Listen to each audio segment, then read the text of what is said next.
गेल्या काही निवडणुकांमधल्या निकालावरून विदर्भात बहुजन समाज पक्षाचा प्रभाव वाढत चालल्याचं दिसून येते।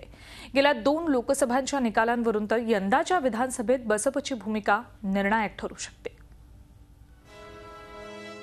विदर्भात बसपाचा हत्ती मंद चालीनं आपलं प्रभाव क्षेत्र वाढवत चाललाय। आगामी विधानसभा निवडणुकीत राज्यातून 25 जागा जिंकण्याचं ध्येय बसपानं ठेवलंय। त्यापैकी 10 जागांची बसपाची भिस्त केवळ विदर्भावर आहे। गेल्या काही वर्षातल्या निवडणुकांवर नजर टाकली तर बसपाच्या वाढत्या प्रभावाची कल्पना येऊ शकते। 2009च्या लोकसभा निवडणुकीत नागपूर मतदारसंघातून बसपच्या माणिकराव वैद्य यांनी 1 लाखापेक्षा अधिक मतं मिळवली होती।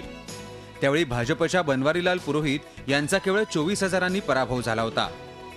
2014च्या लोकसभेत मोदी लाट असताना देखील बसपनं 95,000पेक्षा अधिक मतं मिळवली होती।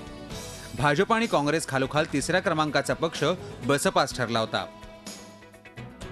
एकट्या नागपूरमध्ये दलित मतदारांची संख्या 3 लाखांच्या घरात आहे। दलित आणि मुस्लिम मतदारांचा विचार करत बसपानं यावेळी देखील विदर्भात सोशल इंजिनिअरिंगचा प्रयोग केलाय।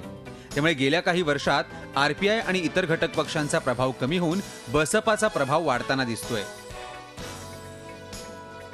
युती आणि आघाडीचा जागा वाटपाचा घोळ सुरू असतानाच बसपानं पहिली यादी जाहीर करून प्रचारात आघाडी घेतली होती। यंदाच्या विधानसभेत मायावती महाराष्ट्रात एकूण 10 सभा घेणार आहेत।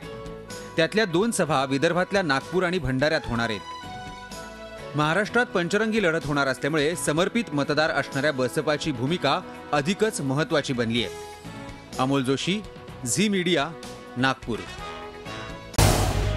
झी 24 तास रहा एक पाऊल पुढे।